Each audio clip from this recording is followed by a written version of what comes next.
আপনাদের স্বাগত জানাই আজকের বিশ্লেষণে। কথা বলবো ইরান যুদ্ধ নিয়ে এবং যেটি চলছে প্রায় 2 মাস সময় ধরে।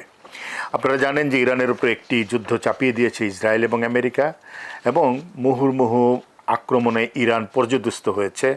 ইরান পাল্টা হামলা করেছে এবং শেষ পর্যন্ত পাকিস্তানের মধ্যস্থতায় একটি যুদ্ধবিরতি এখন চলছে। কিন্তু এই ইরান যুদ্ধ আসলে কি রেখে যাচ্ছে মধ্যপ্রাচ্যের জন্য? কারণ মধ্যপ্রাচ্য হলো এই যুদ্ধের সবচেয়ে বড় ভিকটিম বা বড় শিকার। 2026 সালে যদি একটি ঘটনাকে বড় আকারে সারা বিশ্বে বড় আকারে ধরা হয় তাহলে সেটি নিশ্চয়ই ইরান যুদ্ধ। এবং বলা যায় এখন পর্যন্ত কেউ বিজয় হয়নি, বরং এই যুদ্ধ দেখিয়ে দিয়েছে শক্তিশালী সামরিক ক্ষমতা থাকলেও স্থায়ী রাজনৈতিক সমাধান করা সম্ভব হয় না, এবং সেটা যে কত কঠিন হতে পারে তা বুঝিয়ে দিয়েছে ইরান। আমরা কয়েকটি বাস্তবতা নিয়ে আলোচনা করতে চাই। একটি হলো, প্রথম বাস্তবতা হলো ইরানের বড় ক্ষতি কিন্তু ভেঙে পড়েনি। ইরানের অর্থনীতি, অবকাঠামো এবং সামরিক শক্তি ভয়াবহভাবে ক্ষতিগ্রস্ত হয়েছে। আগে থেকেই ইরান একটা কঠিন অবস্থার ভিতর দিয়ে যাচ্ছিল, কারণ আমেরিকা দীর্ঘ সময় ধরে অর্থনৈতিক অবরোধ দিয়ে রেখেছে। এবার সরাসরি 2টি দেশ তার উপরে হামলা করেছে, কিন্তু ইরান ভেঙে পড়েনি। বিশেষজ্ঞদের মতে এই ক্ষতি কাটিয়ে উঠতে তাদের হয়তো 1 দশক পর্যন্ত সময় লাগতে পারে। তবু তো যুদ্ধ দেখিয়ে দিয়েছে ইরান দুর্বল নয়, মোটেও দুর্বল নয়, বরং তারা প্রতিরোধ করেছে এবং বলতে গেলে একটা অভিযোজনের ক্ষমতা সে তৈরি করেছে।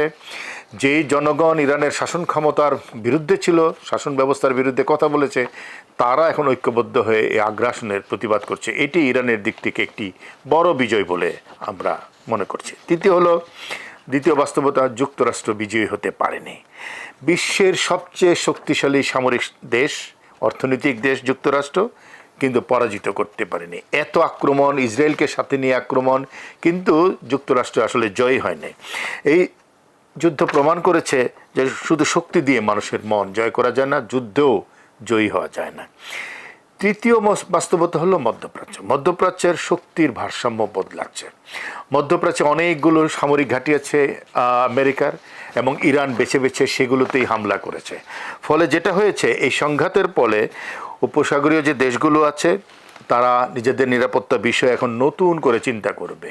আরব আমিরাত, কাতার, সৌদি আরব শুধু আমেরিকার উপরে নির্ভর করে তারা থাকতে পারবে কিনা সেই চিন্তাটা তাদের মাথায় আসতে শুরু করেছে। কুয়েত আগের মতো শুধু যুক্তরাষ্ট্র নিরাপত্তা দিয়ে যাবে, নিশ্চিন্তে থাকবে, এই ভাবনাটা মধ্যপ্রাচ্য থেকে চলে গেছে। সুতরাং মধ্যপ্রাচ্যের আমি বলবো একটা আমূল পরিবর্তন এসেছে তাদের ভাবনা চিন্তায়, বিশেষ করে নিরাপত্তা ভাবনায়, এবং সেটা কতদূর যায় সেটা হয়তো আগামী দিনগুলোতে বোঝা যাবে। চতুর্থ যে বাস্তবতা, সেটা হলো নতুন জোট, নতুন শক্তির উত্থান। চীন সহ অন্যান্য শক্তি এই সুযোগে মধ্যপ্রাচ্যে নিজেদের প্রভাব বাড়াতে পারে।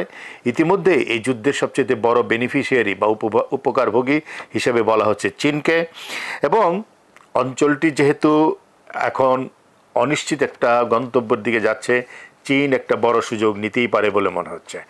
আরেক বাস্তবতা হলো রাশিয়া ইউক্রেন আক্রমণের পর সকলে যেভাবে রাশিয়ার বিরুদ্ধে গিয়েছিল, এখন ইউক্রেন আক্রমণের একটা ন্যায্যতা তৈরি হয়েছে ইরানে আমেরিকার আক্রমণের ভিতর দিয়ে। শুধু তাই নয়, রাশিয়ার সাথে ইরানের সম্পর্ক আরও ঘনিষ্ঠ হচ্ছে, এবং আগামী দিনগুলোতে চীন রাশিয়া এই অক্ষশক্তি সাথে হয়তো ভারত যাবে, সাথে ইরান তো যুক্ত হবেই, নতুন কোনো সামরিক জোটের দিকে যেতে পারে বলে ধারণা করা হচ্ছে।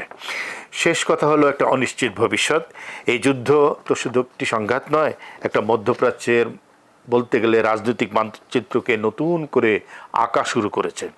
জোট বদলাচ্ছে, বিশ্বাস বদলাচ্ছে, তৈরি হচ্ছে এক অজানা ভবিষ্যৎ, বিশেষ করে মধ্যপ্রাচ্যের জন্য।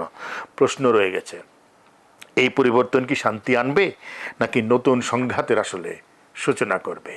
সেটা দেখার জন্য আমাদের অপেক্ষা করতে হবে আগামী দিনগুলোতে। যুদ্ধবিরতির পর নতুন করে কোন দিকে যায়, তবে বৃহস্পতিবারে ইরানের সাথে নতুন আলোচনার সম্ভাবনা রয়েছে। ওদিকে হেজবুল্লাহর সাথে ইসরায়েলকে বসার চাপ দিচ্ছে ট্রাম্প।